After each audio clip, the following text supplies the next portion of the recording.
عبداللہ ابن مسعود رضی اللہ تعالیٰ عنہ جلیل القدر صحابی ہے، بہت بڑے صحابی ہے، اتنے بڑے صحابی ہے کہ صحابہ کہتے ہیں ہم تو سمجھتے تھے کہ خاندان نبوت کے گھر کا آدمی ہے، حتی نزلت آیات الحجاب، اتنے میں حجاب کی آیتیں آ گئی تو ابن مسعود باہر رہ گئے، حضرت کے گھر نہیں جاتے تھے۔ پہلے تو ہم سمجھتے تھے کہ حسن و حسین و علی کی طرح یہ بھی گھر کا آدمی ہے، اتنے قریب تھے۔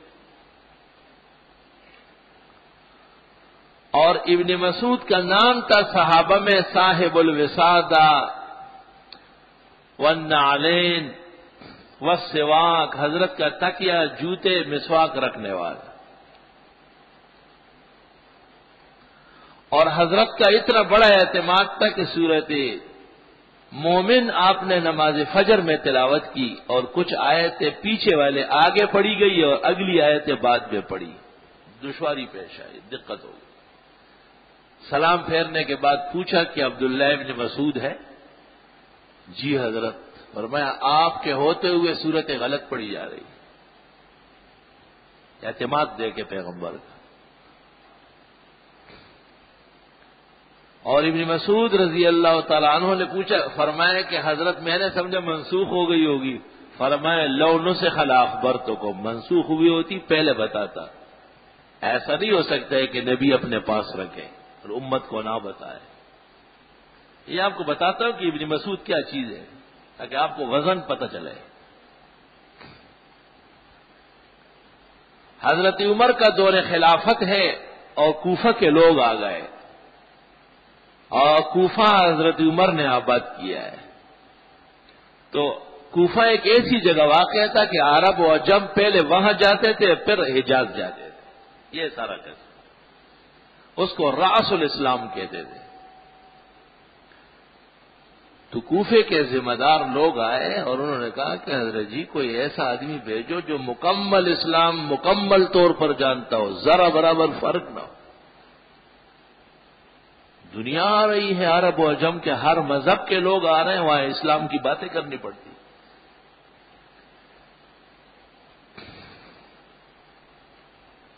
کہتے ہیں یہ وہ دور تھا کہ 1700 کے قریب صحابہ وہاں پہنچ چکے تھے، لیکن ضرورت محسوس ہو رہی تھی کہ ان سب کا کوئی مفتی ہونا چاہیے۔ جب انہوں نے یہ باتیں کہی اور اپنی حاجت پیش کر دی کہ ہم اس طرح ضرورت مند ہیں اور ہمیں ایسا آدمی چاہیے، قرآن میں اتنا ماہر، سنت میں اتنا ماہر، تو حضرت عمر رضی اللہ تعالیٰ عنہ نے ایک ٹھنڈی آہ بھری اور فرمایا اوف، کس ہستی کے مانگنے آئے ہو؟ ایک ایسا شخص مانگنے آئے ہو کہ انا احوج الیہ منکم، مجھے اس کی تم سے زیادہ ضرورت ہے، خلافت کے ہر ادا میں وہ میرے ساتھ شریک ہوتا ہے۔ تو صحابہ کہتے ہیں کہ جب عمر نے یہ باتیں شروع کر لی تو ہم سمجھ گئے کہ یہ نہیں ہو سکتا ہے مگر عبداللہ بن مسعود ہو گئے، اتنا بڑا علم تو اس کا ہو سکتا ہے۔ اخیر میں عمر نے کہا رجل ملئ علما و فقہا و عملا و صلاحا، ایک شخص جو علم کا ایک خزانہ ہے، کمرہ ہے، بھرا ہوا ہے۔ لَأُوسِرَنَّكُمْ عَلَى نَفْسِي، میں تمہیں آج اپنے اوپر ترجیح دیتا ہوں۔ حضرت ابن مسعود سے کہا مہربانی فرمائے، یہ کوفے کے لوگ آئے، لاکھوں لوگ وہاں جمع ہیں۔ ائمہ فقہ اور اجتہاد میں امام اعظم ابو حنیفہ کو اللہ نے یہ نظر اور عقل دی تھی کہ انہوں نے اپنی فقہ ابن مسعود سے لیا ہے۔ ہماری فقہ حنفی کا قدیم کتابوں میں نام ہے الفقہ المسعودی، عبداللہ ابن مسعود کی فقہ۔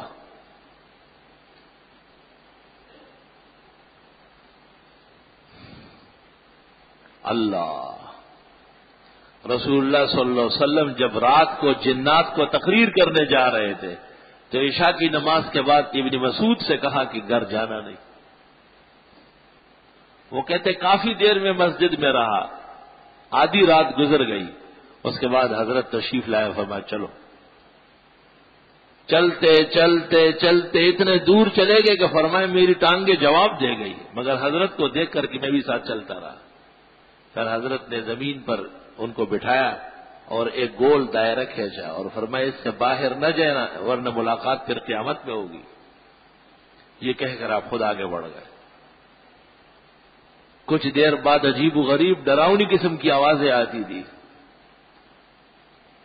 پھر خاموشی ہوتی تھی، پھر حضرت کی آواز آتی تھی، پھر وہ شور مچتا تھا۔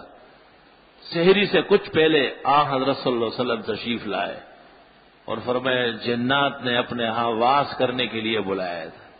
شور ہنگامہ تھا، لیکن اخیر میں اللہ نے ہدایت کا فیصلہ کر دیا، سب مسلمان ہو۔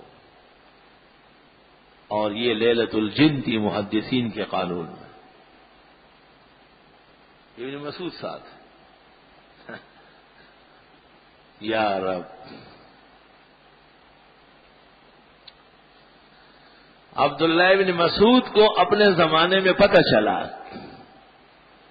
کہ کچھ لوگ مسجد میں روزانہ جمع ہوتے ہیں اور پھر مل کر کے درود و سلام پڑھتے ہیں۔ فتاوی شام رد المختار مستندات میں سے ہے۔ جب ابن مسعود نے یہ باتیں سنی فقاما اٹھے، وَلَبِسَ الْبُرْنُسَ اور چوغا پہنا، وَأَخَذَ الْعَصَا اور لاٹھی ہاتھ میں لی، وَرَاحَ إِلَيْهِ مسجد چلے گئے، وَقَالَ إِنَّ هَذِهِ الْأَثْوَابَ لَمْ تُخْلَقْ، جو کپڑے ہم نے حضرت کے ساتھ پہنے تھے وہ پھٹے نہیں ہیں، اب بھی ہیں، یہ وہی کپڑے ہیں۔ وَإِنَّ هَذِهِ الْأَوَانِي لَمْ تُكْسَرْ، اور جن برتنوں میں ہم نے حضرت کے ساتھ کھانا کھایا پانی پیا وہ ٹوٹے بھی نہیں ہیں۔ وَمَا أَرَاكُمْ إِلَّا مُبْتَدِعِينَ، نہیں ہو تم مگر نیرے بدعتی۔ یہ بڑے پرانے شیطان ہیں، چلتے چلے آ رہے ہیں، صحابہ کو بھی تنگ کرتے تھے۔ ثُمَّ مَا تَرَكَهُمْ حَتَّى أَخْرَجَهُمْ مِنَ الْمَسْجِدِ، پھر چھوڑا نہیں یہاں تک کہ مسجد نبوی سے باہر نکالا۔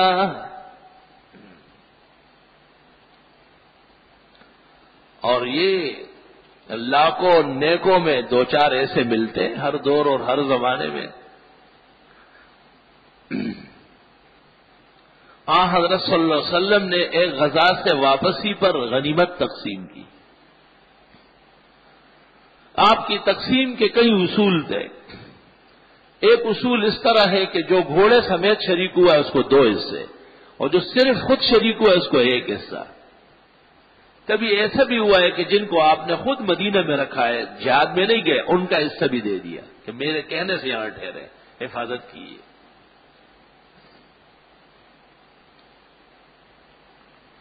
اللہ رب العالمین نے آپ کو یہ اختیار بھی دیا تھا کہ چونکہ آپ لوگوں کو جانتے ہیں، بعض بہت مفلوق الحال تھے ان کو زیادہ دے دے رہے، بعض جہاد میں بہت آگے ہیں لیکن ان کو کم دیا ہے۔ آپ کو اطمینان تک اس کے ملنے نہ ملنے سے ان پر کوئی اثر نہیں پڑے گا۔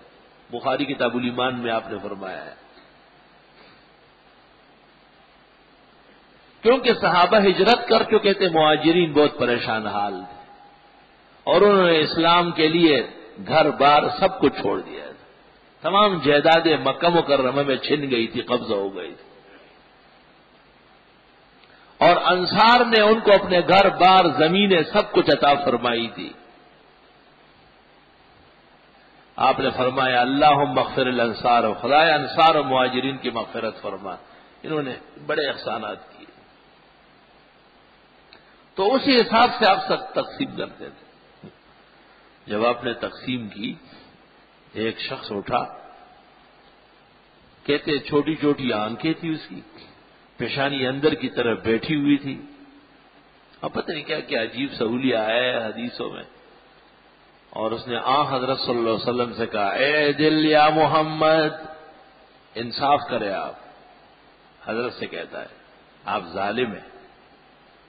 حضرت نے فرمایا سماوات کے لوگ مجھ پر اعتماد کرتے ہیں اور تم زمین والے نہیں کرتے ہو۔ اور فرمایا لو لم اعدل فمن یعدل بعدی، اگر میں خدا کا رسول و نبی بھی انصاف نہ کروں تو انصاف کرے گا کون؟ تو خالد بن ولید نے یا حضرت عمر نے کہا اجازت دے دو، اس منافق کی تو گردن اتارتا ہوں۔ آپ نے فرمایا نہیں، اس پر تم مامور نہیں ہو، بعد میں لوگ آئیں گے وہ ماریں گے۔ اور ارشاد فرمائے اس کی نسل سے ایسے لوگ آئیں گے جو نام ہمارا لیں گے، کام ہمارا بگاڑیں گے۔